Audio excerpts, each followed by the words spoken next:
भाभिया समझ गई। भाभीियों ने आके देखा, जो भाभिया समझ गई तो भाभीियों ने कह दिया कि नहीं कची, ये तो आप ही के चंद्रमा है, कच हमारे नहीं है, जो कि आप ही करो इनकी तो पूजा, हम तो नहीं करें। ऐसा के बोली थी, वो नहीं समझ पाई भाई भाभी क्या कहना चाहती है। अब उसने पूजा कर ली, भाइयों के साथ में बैठ करके जैसे खाना खाने बैठी, अर्घ दे दिया। जैसे खाना खाने बैठी वैसे ही पहले में तो उसको छींक आ गई, पहले टुकड़े में तो दूसरा निवाला तोड़ा तो उसमें बाल आ गया, और तीसरे निवाले में तो ससुराल से पैगाम आ गया कि पति खत्म हो गया। ऐसा सुनते वो तो बिल्कुल ये हो गई, बेहोश हो गई। अब लेकर के भाभीियों के पास गई, जो भाभीियों ने कहा कि ये ऐसा कैसे हुआ मेरे साथ में, मैं तो सुहाग का भी व्रत रखती हूँ और मैं सब कर रही हूँ, मैंने आज दिन का भी व्रत रखा है, करवा चौथ माता का भी, मेरे साथ ऐसा कैसे हुआ। तो भाभी ने कहा कि आपके भाइयों ने आपके साथ में छल किया है और इसकी वजह से आपके साथ में ये सब कुछ हुआ है। तो उन्होंने भाभी से पूछा कि अब मैं क्या करूं, जो कि आपको वही साल भर तक पूरे विधि विधान से काम करना पड़ेगा, जो कि अभी तो आप ससुराल जाओ, ससुराल गए, जो ससुराल के लिए कपड़े निकाले ना, तो जो कपड़ा निकाले जो ही काला, जो कपड़ा निकाले जो ही काला। भाभी की साड़ी लेकर के भाभी से कपड़े ले लो आकर के गई ससुराल। भाभी ने कहा कि जो भी द्वार पे खड़ी हो, छोटी हो चाहे बड़ी हो, कोई भी स्त्री खड़ी हो, कोई भी लड़की खड़ी हो, कोई भी कन्या खड़ी हो, जो भी खड़ी हो, छोटी हो तो ठीक और बड़ी हो तो ठीक, आपको उसके पैर लगने हैं और उससे कहना है कि मुझे अमर सुहाग का वरदान दे। जैसे ही बाहर गई, छोटी ननद खड़ी हुई थी, भाई के वियोग में रो रही थी, उसने जैसे उसके पैर लगे वैसे उन्होंने कहा कि मुझे अमर सुहाग का वरदान दो। जो ननद ने कहा कि भाभी आपको अमर सुहाग का कैसे वरदान दूं, आपको तो भैया भाई साहब तो खत्म हो गए, कैसे आपको अमर सुहाग का वरदान दूं, जो कि नहीं आप तो मुझे अमर सुहाग का वरदान दो। जिद करके उन्होंने अमर सुहाग का वरदान दिया।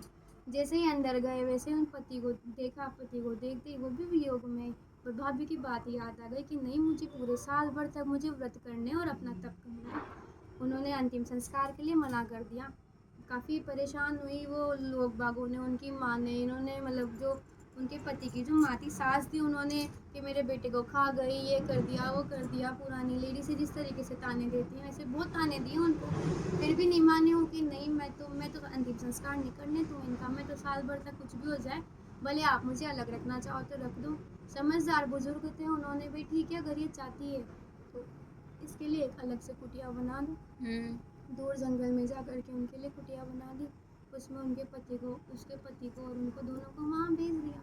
अब भेजने के बाद में वहाँ पे वही साल भर तक उसने जितने भी व्रत उपवास आए, जितने भी चौथ आई, वही 12 महीने की पूरी चौथ करी, इतने में करवा चौथ आई।